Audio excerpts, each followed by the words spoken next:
Hello viewers, আশা করি সবাই ভালো আছেন। আমি আপনাদের সাথে আজকে একটা ইম্পর্টেন্ট বিষয় ডিসকাস করতে যাচ্ছি। সেটা হচ্ছে উচ্চ শিক্ষার জন্য বাইরে আপনারা কিভাবে যাবেন। উচ্চ শিক্ষার জন্য বাইরে যেতে গেলে আপনাকে মাস্ট বি আইএলটিএস এক্সাম দেওয়া লাগবে। সো আমার আজকের আলোচ্য বিষয় হচ্ছে আইএলটিএস কি, এটা দিয়ে কি করা হয়, ইভেন এক্সামগুলো কিভাবে হয়। তো আইএলটিএস এর মিনিং হচ্ছে international English language testing system. আপনাকে ইংলিশ ল্যাঙ্গুয়েজের উপর একটা দক্ষতার পরীক্ষা দিতে হবে। এই পরীক্ষাটা নেওয়া হয় দুইটা পদ্ধতিতে। Number 1 computer base, number 2 paper based. Paper based হচ্ছে আপনি লিখিত পরীক্ষা দিবেন, স্কুল কলেজে যেভাবে লিখিত পরীক্ষা দিতেন ওইভাবে লিখিত পরীক্ষা হয়। আর কম্পিউটার বেস হচ্ছে আপনি কম্পিউটারে এই টাইপের কাজগুলো করবেন। তাহলে আমরা বুঝতে পারলাম পরীক্ষা হওয়ার পদ্ধতি হচ্ছে দুটি। এখন পরীক্ষার ধাপ হচ্ছে চারটা ধাপ কি কি? Listening, reading, writing, speaking. এই স্পিকিং পরীক্ষাটা তিনটা পরীক্ষার আগে হতে পারে অথবা তিনটা পরীক্ষার পরে হতে পারে, একদিন আগে হতে পারে অথবা একদিন পরে হতে পারে, 2 দিন পরেও হতে পারে। তাহলে তিনটা পরীক্ষা একসাথে হয়। কি কি? Listening, reading, writing. এই তিনটা পরীক্ষা একদিনে হয়। ইভেন একটা পরীক্ষা 1 ঘন্টা করে। তাহলে আপনাকে লিসেনিং পরীক্ষাটা 1 ঘন্টা দেওয়া লাগবে, রিডিং 1 ঘন্টা, রাইটিং 1 ঘন্টা পরীক্ষা দেওয়া লাগে। আর স্পিকিং 10 থেকে 12 মিনিট নেওয়া হয়। তাহলে আপনার এট ফার্স্ট আপনাকে নেওয়া হয় লিসেনিং এর উপর দক্ষতাটা। লিসেনিংটা কিরকম হয়? একটা অডিও প্লে করে দেয়, দেন আপনি এই লিসেনিংটা শুনে শুনে আনসার দেওয়ার চেষ্টা করবেন।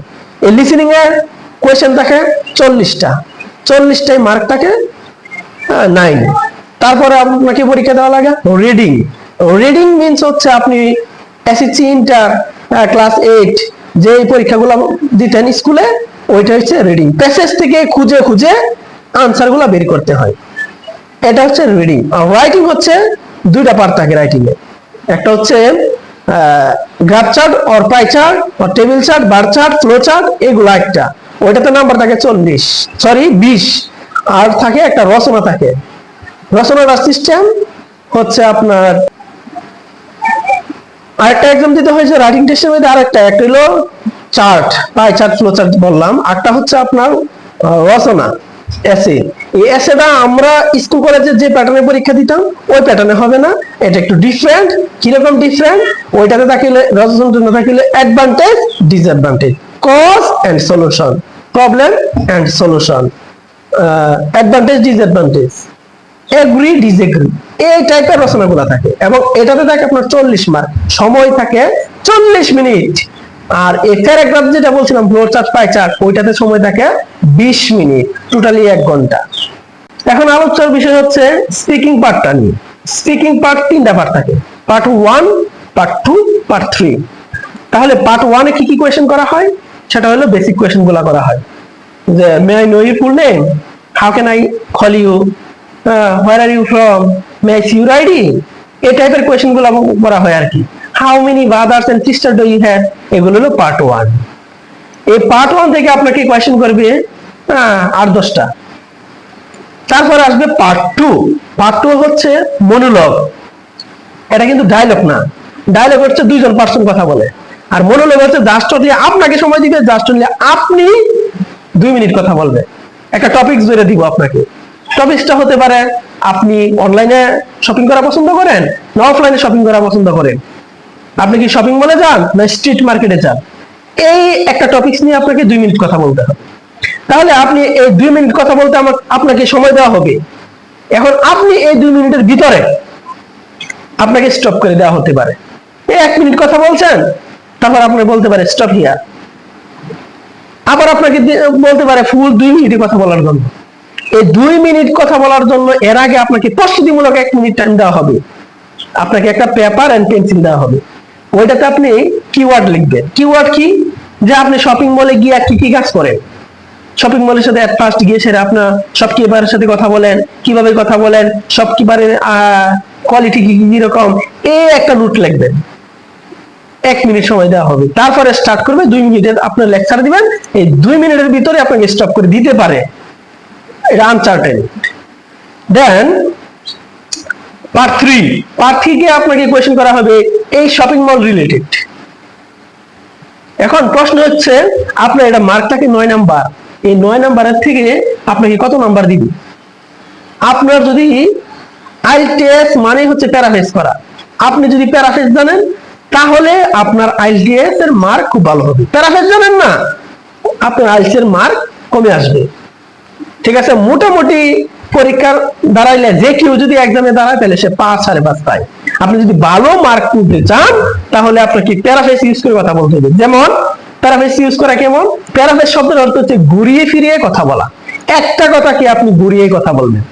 ঠিক আছে, আপনাকে বলা হচ্ছে যে তুমি কি কফি পছন্দ করো, এই কথাটা আপনি ডাইরেক্ট আনসার দিতে পারবেন না যে হ্যাঁ আমি কফি পছন্দ করি। আপনাকে এই কথাটা বলতে হবে যে আমি যখন বাচ্চা ছিলাম তখন আমি কফি খেতে ভয় পাইতাম, এখন আমি কফি খেতে আর ভয় পাই না। আর আম্মু মাঝে মাঝে আমাকে কফি অফার দিত, আর রিলেটিভের বাসায় গেলে কফিটা আমাকে দেওয়া হয়, আর এখন আমি কফিটা খুব পছন্দ করি। দেখেন, একটা কোয়েশনারে আমরা ঘুরে ফিরে একটু বড় করার চেষ্টা করতে হবে। আইস মানে আপনাকে ঘুরে ফিরে একটা কথাকে সম্প্রসারিত করে কথা বলতে হবে। সো আইস মানে অনেক কঠিন এরকম ব্যাপারটা নয়, আবার আইস মানে অনেক সহজ তাও না। আইসটা হচ্ছে আপনার বেসিক স্ট্রং আছে, তাহলে আপনি আইস এক্সাম দিতে পারবেন। তো অনেকে আইসকে ভয় পায় না, এটা ভয় পাওয়ার কোনো কারণ নাই। হ্যাঁ, আপনার এটার একটা দক্ষতা পরীক্ষা নেওয়া হয়, আপনি কতটুকু দক্ষ এটার উপরে, আপনাকে এটা কি ফেল মার্ক নাই, এটাতে আবার গোল্ডেন প্লাস নাই। সো আপনি যেরকম আনসার দিবেন সেরকম একটা মার্ক দিবেন, এই মার্ক দিয়ে আপনি হায়ার এডুকেশন করতে পারবেন। এখন আইএলটিএস এর উপর ব্যান্ড স্কোর কত? আইএলটিএস এর ব্যান্ড স্কোরটা ধরা হয় 6.5 থেকে। এই 6.5 ব্যান্ড স্কোর পাইলে আপনি পৃথিবীর যে কোনো রাষ্ট্রে অ্যাপ্লাই করতে পারবেন। 5.5 পাইছেন, আপনি কানাডায় অ্যাপ্লাই করতে পারবেন না, অস্ট্রেলিয়াতে অ্যাপ্লাই করতে পারবেন না, কোরিয়াতে অ্যাপ্লাই করতে পারবেন, রোমানিয়াতে অ্যাপ্লাই করতে পারবেন, বুলগেরিয়াতে অ্যাপ্লাই করতে পারবেন, আরো কম পাইলে অ্যাপ্লাই করতে পারবেন। বাট ব্যান্ড স্কোর এমন একটা স্কোর 6.5 ধরা হয়, সেটা দিয়ে আপনি সারা বিশ্বে অ্যাপ্লাই করতে পারবেন। সো এখন আপনি আলোচনার বিষয় হচ্ছে আপনি আইএলটিএস প্রস্তুতিটা কিভাবে নেবেন। আইএলটিএস এর প্রস্তুতি রাতারাতি সম্ভব নয়। আপনার যদি বেসিক স্ট্রং থাকে আগে থেকে, দেন আপনি 1 মাসে আইএলটিএসটা কমপ্লিট করতে পারবেন, জাস্ট অনলি 1 মাস। কিভাবে এটা সম্ভব? সম্ভব হচ্ছে আপনাকে কিন্তু দীর্ঘ 12 বছর 1 2 3 4 5 এভাবে 12টা বছর আপনি ইংলিশের উপরে এক্সপার্ট হয়েছেন। যেমন কি কি বিষয়ে এক্সপার্ট হয়েছেন? আপনার রিডিং এন্ড রাইটিং এই দুটো স্কিলে আপনি স্কিল পূর্ণ করেছেন, বাট স্পিকিং আর লিসেনিং আপনি এইগুলা স্কিল অর্জন করেননি। আপনি এটার উপরে ফোকাস করেন। এটা ফোকাস কখন করবেন? ওইটা ফোকাস করতে হবে ইন্টারমিডিয়েট থাকা অবস্থায় আপনি ওইটাতে ফোকাস দেন। কোনটা থেকে? Speaking and listening. স্পিকিং কিভাবে করবেন? স্পিকিং আপনার একজন পার্টনার খুঁজে নিতে হবে, এটা মাস্ট। আপনার পার্টনার ছাড়া স্পিকিং আদৌ সম্ভব নয়। সো আপনাকে ফার্স্ট একজন পার্টনার খুঁজে নেবেন, এমন এক্সপার্ট নয় যে অধিক এক্সপার্ট আপনার থেকে। আবার এমন একজন পার্টনার খুঁজে নেবেন না যে কিছুই করে না, সে আপনার মতোই, সেও ইন্টারেস্ট ইংলিশ শিখতো, তাকে আপনি একটা ফ্রেন্ড খুঁজে নেবেন, তার সাথে কন্টিনিউয়াসলি আপনি কমিউনিকেট রাখবেন, দেন আপনি স্পিকিংটা ইমপ্রুভ হবে। এন্ড এটা আপনার ডে বাই ডে দীর্ঘ 1 বছর আপনি চর্চা করেন, আপনি ইজিলি ভাবে কি স্পিকিং ইমপ্রুভ হয়ে যাবে। এটা ইন্টারমিডিয়েট থাকা অবস্থায় বলতেছিলাম। দেন আপনার লিসেনিংটা ইমপ্রুভ করবেন কিভাবে? আপনার ডে বাই ডে ব্রডকাস্ট শুনতে হবে, ইংলিশ বিবিসি নিউজ শুনতে হবে, দেন ইংলিশ মুভি শুনতে হবে, তাহলে আপনার লিসেনিংটা ইমপ্রুভ অটো হয়ে যাবে। দেন আপনি কিন্তু এইগুলা প্রস্তুতিটা ইন্টারমিডিয়েট থাকতে নিতে হবে। এখন আপনি ইন্টার কমপ্লিট করছেন, কমপ্লিট করার পরে আপনি যাচ্ছেন আইএলটিএস দিতেন, তাহলে কিন্তু আপনাকে বিভিন্ন কোচিং সেন্টারে দৌড়াদৌড়ি করতে হবে, অনেক সময় লাগবে, অনেক টাকা কষ্ট করতে হবে। যদি আপনি ইন্টারমিডিয়েট কমপ্লিটের পর এখন সিরিয়াস হন, হ্যাঁ আমি এখন ইউরোপ যেতে চাই, আমেরিকা যেতে চাই, হায়ার এডুকেশন অর্জন করতে চাই, উন্নত দেশে যেতে চাই, তাহলে আমি আইএলটিএস দেওয়া লাগবে। তো আইএলটিএস দিতে গেলে আপনাকে কি করতে হবে? তাহলে আপনার কোচিং সেন্টারে ভর্তি হইব। আর কোচিং সেন্টারে ভর্তি হলে ফোকাস, আপনাকে খালি ঝুঁকা দেওয়া হইব, এই 6-9 অভিনয় করে টাকা পয়সা নিয়ে যাবো, আসলে আপনি কিছু শিখতে পারবেন না। তাহলে আপনি কিভাবে শিখতে পারবেন, ওই গাইডলাইন্সটি আমি দিতে চাচ্ছিলাম, যে আপনি বাসায় কিভাবে আইএলটিএস এর এক্সাম প্রস্তুতি নেবেন। বাসায় প্রস্তুতি নেওয়ার আমি বললাম আপনাকে যে আপনি রিডিং এন্ড রাইটিং ওটা আপনার শেষ, যে কোনো স্টুডেন্টের শেষ। আপনার ইমপ্রুভ করতে হবে স্পিকিং আর হলো লিসেনিং। তাহলে লিসেনিংটা ইমপ্রুভ করবেন কিভাবে আমি বললাম, যে এটা অনলাইন থেকে আপনি মুভি টুভি দেখে শেষ করে নেবেন লিসেনিং পার্টটা। আর স্পিকিং পার্টটা আপনার পার্টনার লাগবে, পার্টনার ছাড়া আপনার স্পিকিং সম্ভব হবে না। তাহলে আপনার এই ইন্টারমিডিয়েটের ভিতরে আপনার ইংলিশের এক্সপার্ট হয়ে যাবেন। দেন আপনি এই 1 মাস পুরাটা টেস্ট দিবেন আর কি। কেমব্রিজ বই নিতে হইব, কেমব্রিজ বই এখন মনে হয় মার্কেটে আছে 20 পর্যন্ত, হ্যাঁ 1 to 20। আপনি 1 থেকে কেনার দরকার নাই, 12 থেকে 20 পর্যন্ত কিনবেন। এই 20 নাম্বার বইটা আপনি পরে পড়বেন, 12, 13, 14 এগুলো আগে পড়বেন, ঠিক আছে? আর আমি আরেকদিন এই বিষয়টার উপর বিস্তারিত আর একটা লেকচার দিব।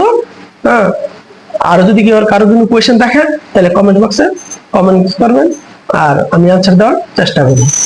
তো আশা করি আপনারা সব বিষয়টা বুঝতে পারছেন, আর আশা করি সবাই ভালো আছেন, সুস্থ থাকবেন।